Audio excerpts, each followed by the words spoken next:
Fala pessoal, tudo bem? Aqui é o Moacir da Fan Engenharia e hoje nós vamos falar dos dois principais postes de concreto armado que a gente usa em projetos elétricos aí de redistribuição e projetos de subestação. Então são dois deles aqui, ó. Nós temos o poste CC. CC significa concreto circular, então você vai ver que o poste é todo circular mesmo, é um poste de concreto circular. E nós temos o poste DT. DT significa duplo T. Esse nome duplo T significa o seguinte, porque quando você corta esse poste duplo T, você vai ver o perfil dele e o perfil dele é em T, só que eu tenho dois T's e por isso que é chamado poste duplo T. Então nós temos aqui as simbologias, né? Essas simbologias aqui são para postes de madeira, então você encontra em algumas cidades aí bastante postes de madeira, mas como a gente está falando aqui de poste de concreto armado, tem que ter muito cuidado em relação a essas simbologias aqui na hora de fazer a sua planta de situação, porque olha aqui, ó, a gente tem poste de concreto circular existente, eu tenho essa simbologia aqui sem rachura nenhuma, e o projetado, ou seja, o que eu vou instalar, né? Vou colocar um poste novo, e aí a gente tem essa simbologia. Também a gente tem aqui, ó, poste de concreto duplo T. Nós temos essa simbologia aqui para o existente, e para o projetado nós temos essa simbologia aqui com essas rachuras. Muito cuidado com essas simbologias, porque cada norma, cada concessionária traz uma simbologia diferente, né? E tem uma norma específica para essas simbologias. Então presta atenção nessas simbologias aí, para você não usar, por exemplo, achar de uma norma qualquer e ir fazendo para sua planta de situação, porque pode ser um item de reprovação. Tem os analistas muito exigentes por aí. Então toma cuidado, nem sempre essa simbologia que você vê em uma norma qualquer é a mesma para você utilizar em outros projetos, depende da concessionária, tá ok? Varia bastante. Então nós temos aqui esses dois postes de concreto armado mais utilizados.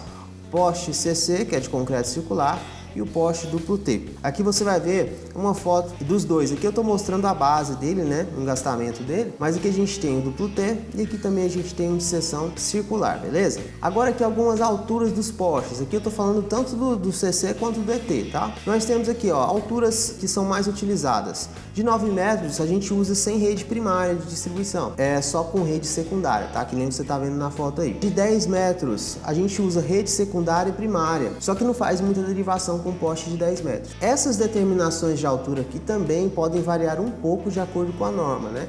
Aqui eu estou me baseando na nossa norma aqui da Enel, beleza? 11 metros, rede primária e secundária com derivações, chaves ou transformadores. Mas aqui, ó, muitos locais a gente usa, por exemplo, a gente coloca um transformador num poste de 10 metros em vários locais aí, tá? Então pode variar bastante, mas poste de 11 metros é indicado mais para rede primária e secundária que tem derivações, chave fusível, transformadores, beleza? E 12 e 13 metros são casos especiais. Um exemplo de caso especial que a gente poderia falar é, por exemplo, um poste de seção circular, onde eu tenho 4 circuitos de rede compacta, por exemplo. Agora, uma coisa muito importante, que é item primordial para ser colocado no projeto, é a resistência nominal do poste. Todo poste tem uma resistência nominal, tem uma resistência de esforço. Todo poste tem essa resistência. Então, se vocês olharem aqui, várias normas trabalham com uma tabela como essa aqui. Essa aqui é a tabela da NTC05 da Enel nossa aqui. Por exemplo, se nós temos uma potência de 5 a 112,5 de um transformador, com uma massa de 650 kg, a gente pode usar para a classe de tensão 15 kV, 15 kV é 3,8 kV, tá?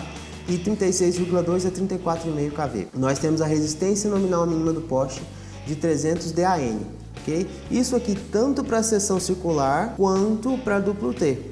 E aí a gente tem aqui 150 a 300 kVA, o transformador, com uma massa unitária de 1.200 kg, é uma tonelada de 200, a gente vai usar uma resistência nominal de 600 DAN. E aí tem outras ressalvas que a norma faz. Por exemplo, se você tem uma derivação com vão aí de 15 metros, você já tem que usar um poste de 600 DAN, com esforço de resistência nominal de 600 DAN. Uma coisa interessante é o seguinte, o poste duplo T, quando você tem esforços, tanto de linha de transmissão quanto de transformador, você tem lados dele em que a resistência nominal é maior. Então a resistência dele é muito variante. Já no seção circular não. Qualquer lado que você colocar a sua linha de transmissão, o seu transformador, a resistência é a mesma, tá? A resistência nominal dele é a mesma, beleza? Então aqui se a gente fosse inserir um poste em um projeto, por exemplo, a gente colocaria assim, ó, poste CC 11/600. Esse 11 que é a altura dele e o /600 é a resistência nominal dele em decanewtons. Lembrando que 1 decanewton é igual a 10 newtons, beleza? E aí se eu tivesse um poste duplo T, eu usaria 10/300 metros DAM. É assim que a gente faz as descrições. E você pode estar se perguntando, aqui está poço de transformação em estrutura singela. Aqui é quando eu tenho um transformador em um único poste, e aí a gente chama de estrutura singela. Quando eu tenho um transformador em 2 postes duplo T ou seção circular, por exemplo, a gente chama de estrutura H, beleza? Essa é a dica que eu tinha para falar para vocês hoje. Qualquer dúvida pode deixar aqui na descrição. Um grande abraço e até a próxima!